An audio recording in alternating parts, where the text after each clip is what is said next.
Hello, myself Dr. Ghanshyam Jadhav, DKV Arts and Science College, Jamnagar. In this video, we are going to learn about spectroscopic estimation in colorimetry. Now, what is spectroscopic estimation? So, the titration in which the endpoint is determined by the measurement of absorption of light by the solution is known as photometric titration or spectroscopic estimation. So there are two types of measurement. Photometric colorimeter, we can measure this by photometric colorimeter, and secondly by spectrophotometer. Now for estimation of this solution, you have to take a sample cell and apply desired wavelength to the solution, and thus the absorption is measured by the instrument. Here the titrant is gradually added, and at each addition absorption is measured. Now according to Lambert's-Beer law, A is equal to E CT.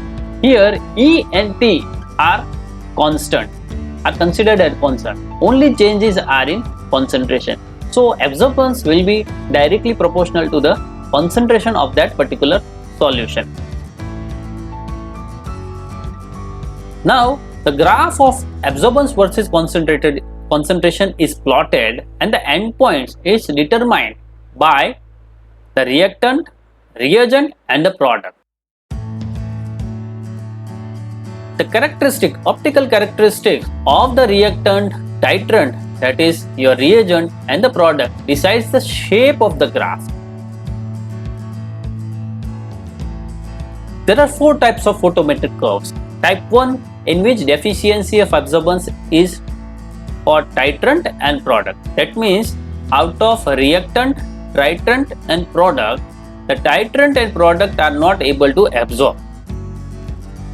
Type 2, in which deficiency of absorbance is by reactant and product. Now here reactant, titrant and product, reactant and product are not able to absorb. Only based on titrant or reagent one can measure. Type 3 and type 4. Type 3 is in which absorbance of reactant and reagent, there is a deficiency of absorbance by reactant and reagent. That means based on the concentration or absorbance of product only one have to determine the endpoint. Whereas in type 4, both reactant and titrant give absorbance, while product does not give any absorbance, or there is a deficiency of absorbance in product. Let us go through the graphs in detail. The first one is in which the deficiency of absorbance is by titrant, that is reagent and product. Here you can see the graph. Initially the absorbance value is high because the reactant shows some absorbance. As time passes, as reaction is proceed, there is decrease in concentration of the reactant, because in presence of reagent, this reactant is converted into product.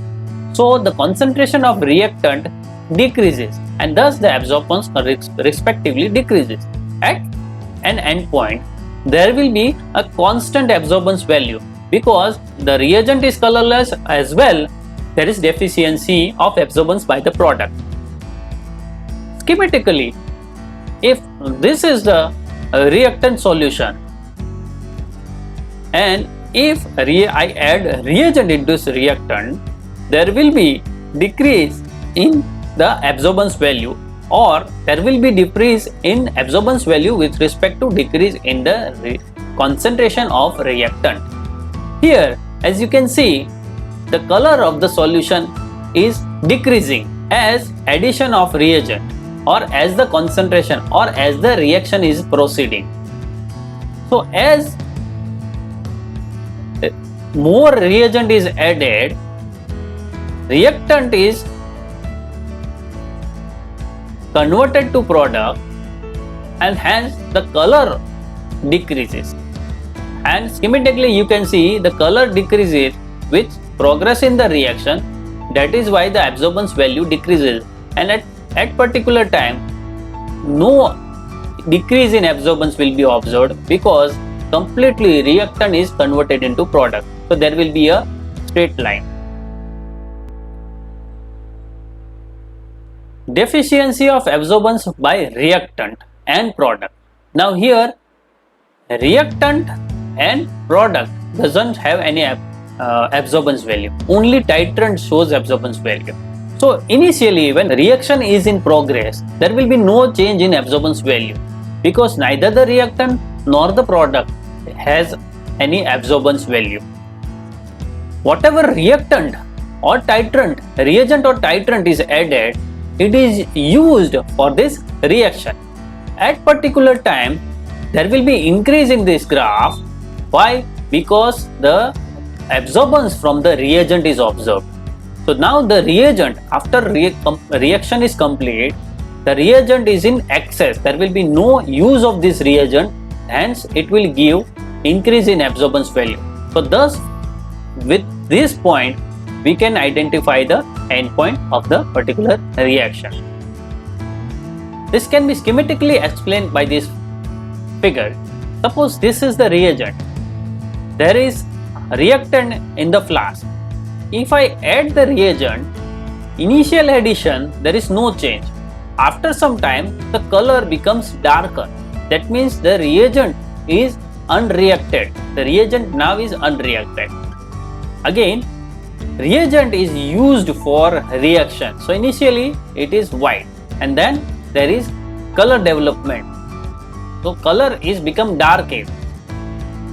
Schematically you can also see here, initially the color of the solution is colorless. That means there is no absorbance. After completion of reaction, extra reagent is present and this reagent absorbs the light and gives some absorbance, and the color of the solution is becoming darker. So there will be increase in absorbance. So based on this you can identify the endpoint. Number 3, deficiency of absorbance by reactant and reagent. So reactant and reagent both have deficiency. That is reactant and reagent. Only product has the absorption. So in this case, initially there will be no absorbance. As the reaction proceeds, there will be formation of product will be forming and it will give the absorbance value. At particular point when 100% product is obtained, there will be no change and there will be linear straight line will be observed. So this particular point will be the end point when complete reactant is converted to product. So this based on the deficiency, if there is deficiency of absorbance by the reactant and reagent, that is titrant, one can also determine the end point. This will be the end point.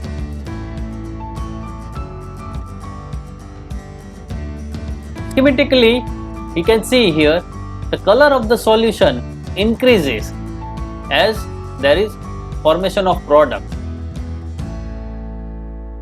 Here the color becomes constant and there will be no change in the absorbance value.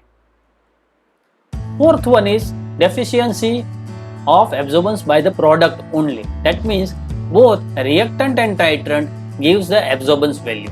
So initially there is large concentration of reactant, so there will be higher A value. As reaction is in progress, the reagent or the reactant is utilized to form a product. At some particular point, complete reactant is converted into a product.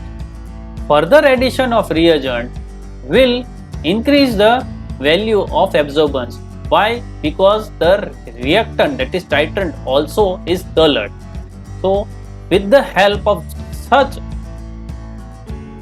solutions in which there is deficiency in absorbance by the product only, one can identify the end point. Thank you so much.